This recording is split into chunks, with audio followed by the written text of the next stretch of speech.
independentemente da pessoa, da profissão, até aí da visão política, uma coisa é certa: todo mundo quer saber como emagrecer de forma consciente, saudável. No Bem-Estar de hoje, vamos falar sobre hábitos saudáveis, cuidados com a alimentação e os novos avanços científicos aí discutidos no Congresso de Nutrologia. Assista agora A Força do Agro com Joyce Maffezoli. Valderson de Souza, já tido até como mestre aqui pelo nosso público. Eita, que responsabilidade. Minha amiga Joyce, que alegria estar aqui com você. E uma alegria maior estar junto com você, o público, porque se a gente está aqui trazendo coisas interessantes, é por causa de vocês. São vocês que estimulam a gente e que fazem com que a vida fique muito melhor. Professor Dr. Durval Ribas Filho, médico nutrólogo, presidente da Associação Brasileira de Nutrologia. Doutor, é sempre um prazer recebê-lo aqui. Seja muito bem-vindo. Eu que agradeço o honroso convite. Muito obrigado, pelo convite. É sempre um prazer estar aqui com vocês. Congresso de Nutrologia reúne especialistas para discutir os avanços científicos e os debates sobre obesidade, saúde metabólica. Doutor, esse evento aí é o maior congresso de nutrologia do mundo, né? Termina amanhã, dia 27, no sábado, em São Paulo. E grandes nomes nacionais e internacionais já passaram e ainda vão passar por aí, né? Sim, com certeza, palestras lindas, maravilhosas, atualizadas a respeito não só de obesidade, como síndrome metabólica, e também de uma série de outros transtornos alimentares que cada vez mais a gente percebe que está cometendo a população mundial. Mas ele é um mega congresso, realmente, um público muito grande, cerca de 4.000 pessoas, com mais de 60 indústrias, né, quer seja alimentícias, quer seja da indústria farma e de equipamentos médicos, e o sucesso está sendo muito grande. O Valderson, realmente, né, quem não sofre, sofreu, conhece alguém, sofre obesidade, nós somos aquilo que comemos, né, a compulsão alimentar e tudo tão difícil de controlar. Existe uma relação aí entre autoestima, percepção corporal e, claro, os hábitos alimentares. Com certeza, Joyce, porque isso daí faz com que a gente... Já é algo notório, né? Nós somos aquilo que nós comemos, nós nos alimentamos. É isso que vira energia dentro de cada um de nós. Agora, tudo isso tem uma relação direta com a percepção do corpo, porque às vezes nós só percebemos alguma parte do nosso corpo quando está doendo, quando está de alguma maneira prejudicada. Mas não. É muito importante que exista toda uma percepção do lado bom, do lado saudável. E isso daí muitas vezes é um pouco atrapalhado com a nossa mania de comparação. A gente vai na academia e fica olhando o nosso corpo, o corpo das outras pessoas, e a gente idealiza, né? Eu quero parecer com aquela pessoa, eu quero ter aquele tipo de corpo. E isso daí é como se fosse um círculo vicioso. Essa ideia, que muitas vezes não tem nada a ver com a gente, influencia os hábitos alimentares, que por sua vez vão influenciar diretamente o nosso bem-estar físico. É expectativa e realidade, a gente querer ser algo que não tem condições de ser, muitas vezes. Doutor, qual que é a diferença aí entre perda de peso saudável e apenas reduzir números na balança? Às vezes as pessoas acham que só perder peso é o ideal, quando na verdade a obesidade é uma doença crônica que requer um tratamento crônico. Se o tratamento para a doença, recrudesce, como é diabetes, como é hipertensão e outras patologias, outras doenças. Mas no caso de perder peso, todas as vezes que nós perdemos peso, nós perdemos massa magra. Isso às vezes passa desapercebido. Sim, qualquer que seja a metodologia utilizada, você perdeu peso, você perde gordura, mas você também perde massa magra. Então, veja a importância que tem esse monitoramento médico. Porque perder massa magra, ainda mais depois que as pessoas têm aí mais de 40, 50 anos, você favorece um processo que a gente chama de sarcopenia, que é grave, porque quando você perde músculo, você fica mais fragilizado, o seu sistema imunológico fica mais fragilizado. E você, logicamente, tem até uma tendência a ter mais quedas, fraturas, etc. Então, esse é um dado importante. Perca peso, mas com saudabilidade. Para isso, o monitoramento médico é importante através de exames bioquímicos, exames laboratoriais. Ô, Val, e a meditação, ela pode ajudar aí a melhorar essa percepção de fome e saciedade? Eu acredito que sim, Joyce, porque quando nós meditamos, nós criamos um estado de harmonia, de percepção, não só do corpo, mas principalmente dos nossos estados mentais. E meditação não é esse bicho de sete cabeças que você imagina. É simplesmente você fazer uma respiração consciente ou você estar fazendo uma atividade onde você está consciente, você está focado, voltado para aquilo. Isso faz com que você perceba seu corpo de uma outra maneira. E aí tem uma coisa muito interessante. Quando você se harmoniza, de uma certa maneira, diminuem as chamadas necessidades. E uma dessas necessidades é exatamente a fome. Por isso que a maioria das pessoas religiosas, e aí não importa se é religião cristã, se é religião budista, se é religião muçulmana, os verdadeiros religiosos que meditam cotidianamente, eles normalmente se alimentam uma vez por dia, ou duas no máximo, se a gente for contar um de jejum, um quebra-jejum de manhã, e um almoço mais forte lá pelas 2, 3 horas da tarde. E são todos muito bem fisicamente. Agora, eu não vou dizer, Joyce, que meditação emagrece, isso já é outra história. É, exatamente, senão a pessoa vai ficar meditando lá e vai dizer que não funcionou. Alimento e suplemento. Doutor, quando a pessoa não tem uma alimentação que complemente aí sua necessidade de vitaminas, nutrientes, ela precisa fazer uso de uma suplementação, mas isso também sempre é com acompanhamento médico, né? Geralmente quem faz uma bariátrica ou até o idoso, às vezes, que ele já não tem uma alimentação muito adequada, ele precisa desse acompanhamento para suplementar aqueles nutrientes que estão faltando para ele. Ah, sim, viu, Joyce? Eu acho importante essa colocação. Por quê? Na grande maioria das vezes, a gente não tem uma dieta equilibrada. É difícil ter uma dieta equilibrada para todos nós no nosso dia a dia. E hoje é muito, muito comum, nós, por exemplo, médicos nutrólogos, a gente solicita muitos exames relacionados aos micronutrientes, né? Micronutrientes são as vitaminas e os minerais. Os macronutrientes são as proteínas, os carboidratos e as gorduras.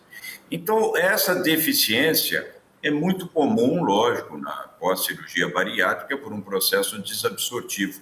Mas, mesmo assim, quando a gente faz algum tipo de restrição, principalmente uma ingesta calórica menor do que 1.000 calorias, nós não conseguimos ingerir a quantidade adequada de vitaminas e minerais, de micronutrientes que nós precisamos.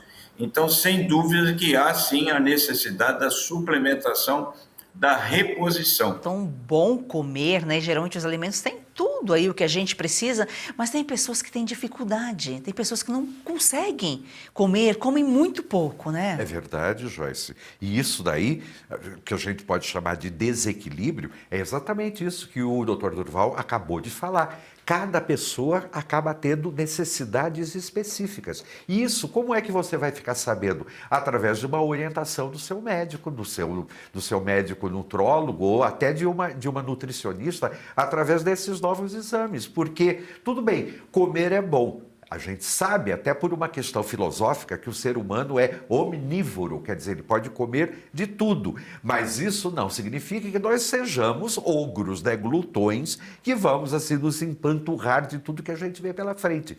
Porque aí não é mais saudabilidade, eu acho que aí é doença certa, porque você está perdendo todos os limites de controle de seu corpo.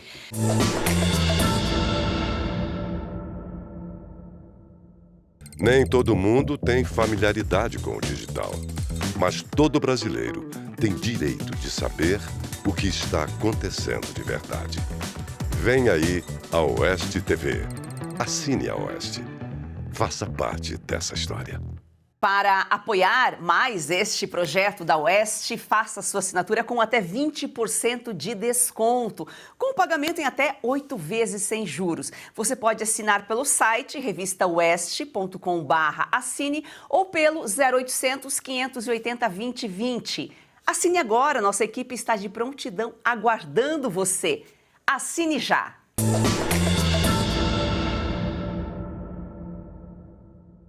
Por falar em doença, doutora, a obesidade é uma doença ou ela ocasiona outras doenças, como o senhor colocou aqui no início, diabetes, outros problemas que possam surgir? Não, infelizmente a obesidade é uma doença crônica. Doença crônica requer tratamento crônico e se o tratamento para, a doença recrudesce.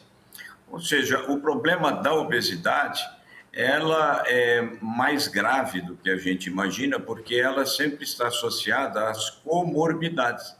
É muito comum a gente, às vezes, conversar com um ou outro paciente muito obeso, que ele desenvolveu pré-diabetes ou diabetes, que ele tem osteoartrose, osteoartrite, problemas na coluna, evidentemente hipertensão arterial, doenças cardiovasculares, aumento do colesterol, aumento dos triglicerídeos, enfim, mais de 250 comorbidades já foram descritas cientificamente relacionadas ao excesso de gordura corporal. Mais de 250. Então, veja a gravidade. A gente até brinca, né? Porque é um efeito dominó, você bate no primeiro e cai o resto. Então, é evidente que o tratamento da obesidade vai proporcionar, de certa forma, uma melhora nas comorbidades ou mesmo desaparecimento. É muito comum. Pessoas que têm hipertensão arterial, faz uso de 1, 2, 3 medicamentos e, de repente, perdeu peso, não precisa mais.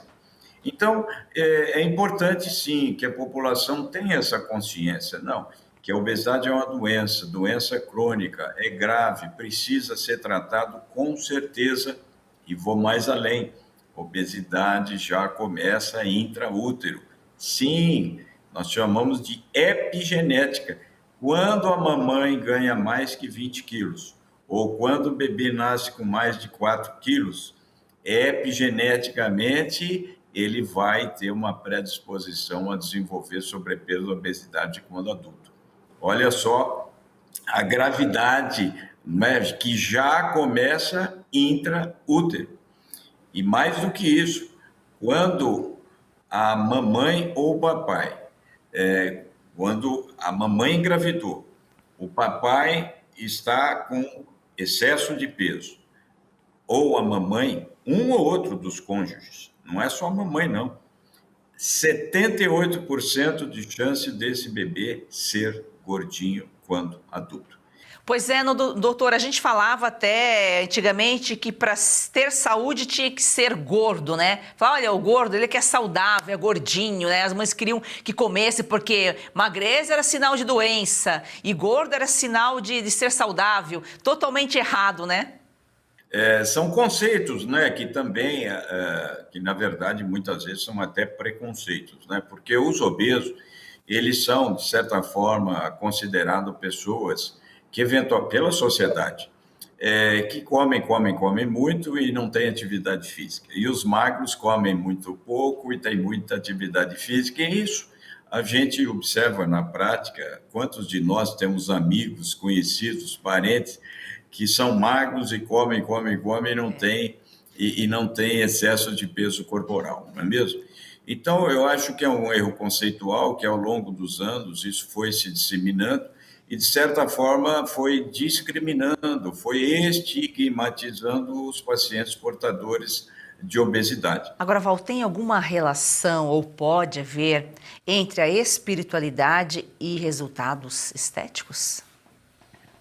Não é um tema tão comum assim. Eu posso dizer assim que ninguém se espiritualiza para ficar mais bonito. Mas tem uma coisa muito interessante. Isso já vem desde lá da Idade Média. É notório, isso daí é registrado, tal, que normalmente as pessoas que se dedicam à espiritualidade, a pele fica um pouco mais viçosa, existe, vamos dizer, uma certa harmonia no corpo. Dentro da religião cristã, nem tanto, porque a igreja sempre valorizou muito o sofrimento, então as penitências, havia até um componente meio doentio nessas penitências que eram feitas. Mas, de um modo geral, se nós formos olhar principalmente das chamadas religiões orientais, existe um brilho, existe uma luz, existe um senso estético de harmonia que a pessoa acaba desenvolvendo. Por quê? O corpo está trabalhando direito, a mente está harmonizada com o corpo, isso tudo reflete em uma vibração positiva de acordo com o universo. Então, é aquilo, não é que você se espiritualiza para ficar bonito, mas se você se espiritualiza, é claro que você vai chamar mais atenção. O doutor falava aqui sobre obesidade genética. Doutor, mesmo nesses casos, que fala-se muito, quando é genético é tudo mais difícil tratar. Uma obesidade, uma criança que já nasceu aí acima do peso, que já teve essa relação aí, que vem da mãe ou do pai, ela tem que tratar também, claro, mas o tratamento nesse caso é mais difícil ou depende de cada caso? Não, é mais difícil. Eu diria, esse talvez seja um dos graves problemas para o entendimento, a compreensão da população como um todo. Que a obesidade, repetindo, é uma doença crônica. Se a doença crônica requer tratamento crônico, e se o tratamento para a doença recrudesce. Ou seja, a partir do momento que eu tenho diabetes, eu vou tratar esse diabetes. Mas se eu parar com os medicamentos, o que vai acontecer? Eu vou ter uma hiperglicemia, eu vou ter um descontrole do diabetes. Se eu estou fazendo um tratamento para hipertensão arterial sistêmica, se eu paro com os medicamentos, eu vou ter uma crise hipertensiva. Então, na obesidade, infelizmente, é exatamente isso. Quer dizer, de forma semelhante, eu tenho que tratar. Quando se pergunta o que é mais importante para o desenvolvimento da obesidade, a genética ou o meio ambiente? Sim, é o meio ambiente. De qualquer maneira, o tratamento da obesidade, que tem uma predominância do lado genético, ele efetivamente é mais complexo, é mais difícil o tratamento e muito mais prolongado. É um tratamento contínuo praticamente, né? O Valdir, assim, você vê como mudaram assim, os padrões de beleza, né? Lá no tempo das deusas, eram gordinhas, um corpo para ser bonito tinha que ser cheinho, né? Sempre tem um velho ditado oriental, principalmente do Oriente Médio, que diz que a mulher bonita, ela tem que encher a cama. Então não pode ser uma coisa seca, magrinha e tal. Mas isso tomou conta do Ocidente, principalmente a partir do século XVII, quando aquele pintor Rubens, que foi muito famoso das cortes belgas, espanholas tal, ele fez aquelas mulheres voluptuosas, muito cheias de gorduras, de dobras tal, e as pessoas achavam aquilo bonito porque era a personificação da fortuna, da prosperidade, da melhoria de vida. Então, você ser gordo significava que você era próspero, que você estava de bem com a vida. Só que, como o próprio doutor disse, se você perde o controle, são mais de 250 comorbidades que vão surgir a partir daí. Quer dizer, que adianta ser gordo, próspero e doente? É melhor a gente ser mais magro, ter hábitos saudáveis, ter o nosso corpo equilibrado para aproveitar tudo isso que a gente recebe de graça do céu.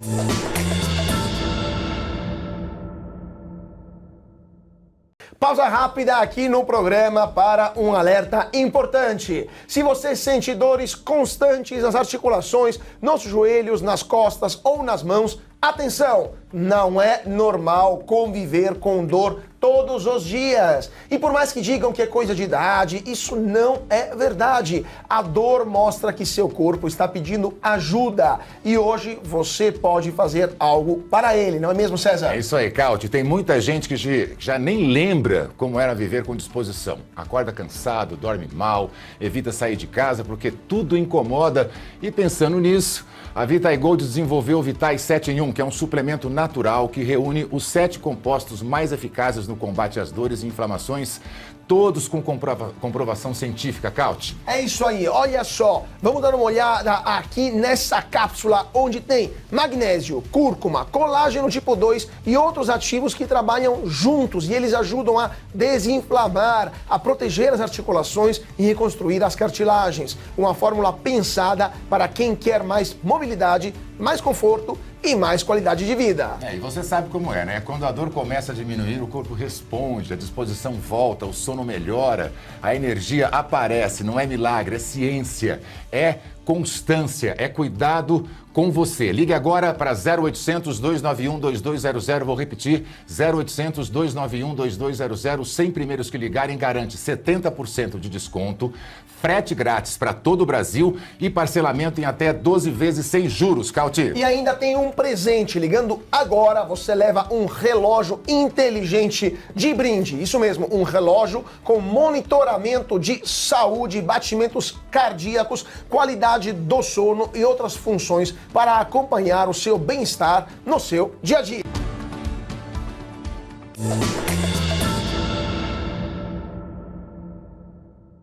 Ô, doutor, como que a nutrologia integra aí a ciência e hábitos antigos de bem-estar para resultados completos?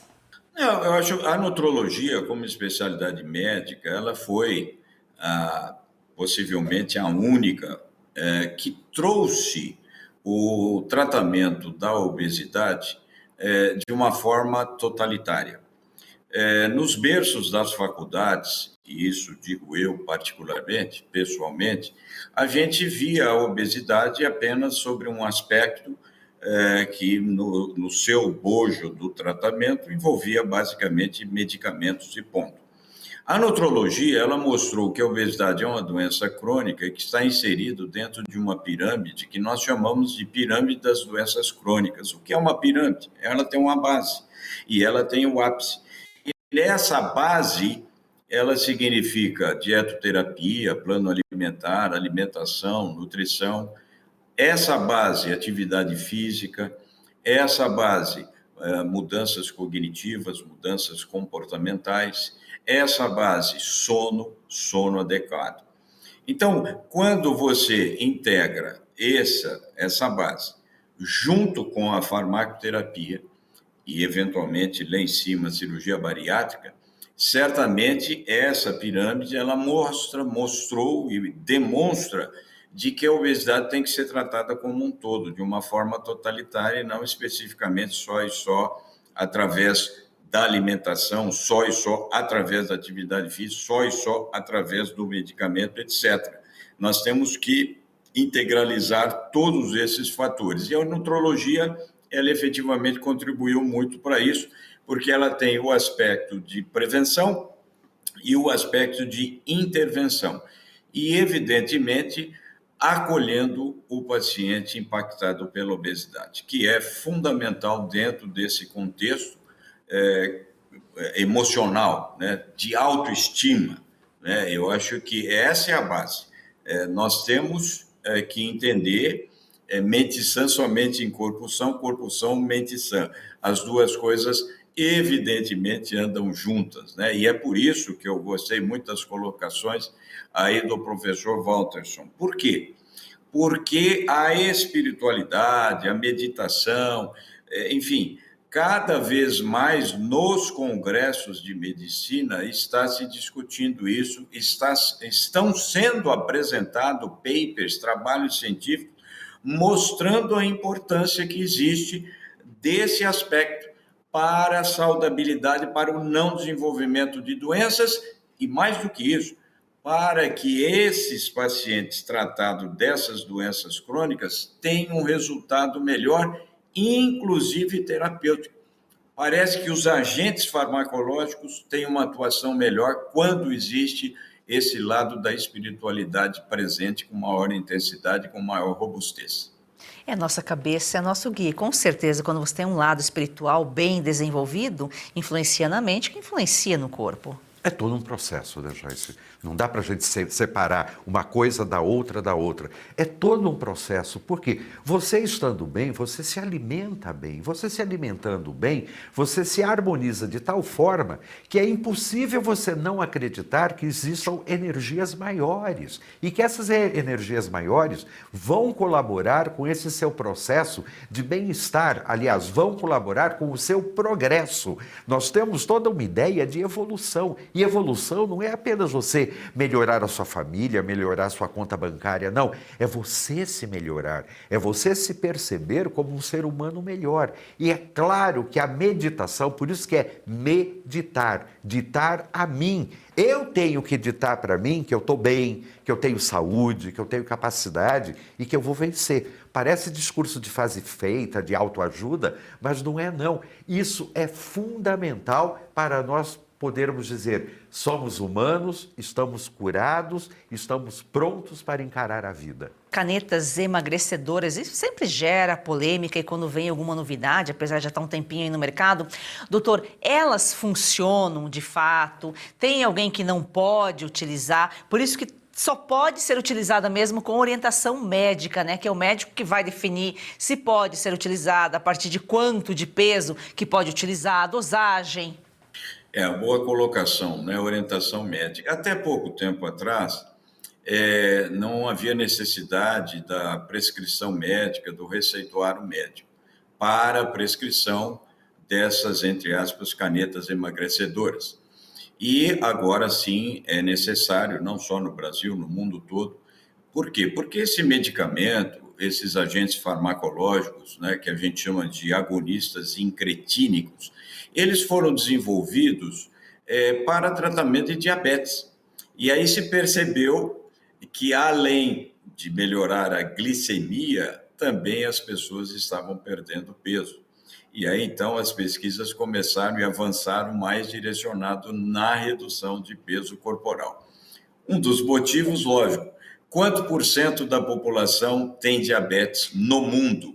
Em média, 9% da população mundial. Depende do país. E quanto por cento de obesidade no mundo? Pelo menos 25%. Então, não há dúvida de que os casos de obesidade é muito maior, é mais do que o dobro dos casos de diabetes. Mas existe uma correlação muito, muito direta. Quanto mais pacientes obesos, mais diabetes tipo 2.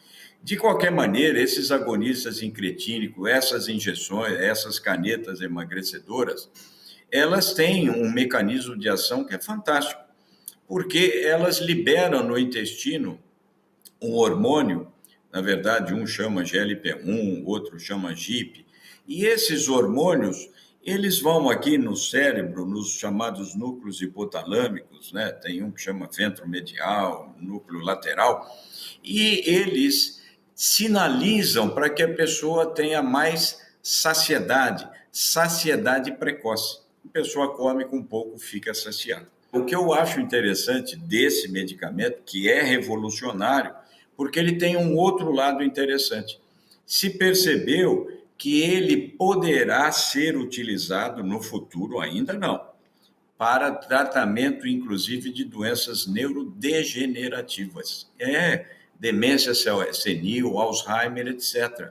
Os estudos estão levando a isso também. Olha onde nós estamos chegando. Mas o que é importante, nós estamos falando de obesidade. Todo mundo que perde peso, perde massa magra. E se perde massa magra, tem que haver um controle médico, um monitoramento para repor essa massa magra. Caso contrário, o sistema imunológico cai e ele vai ter outras e outras doenças.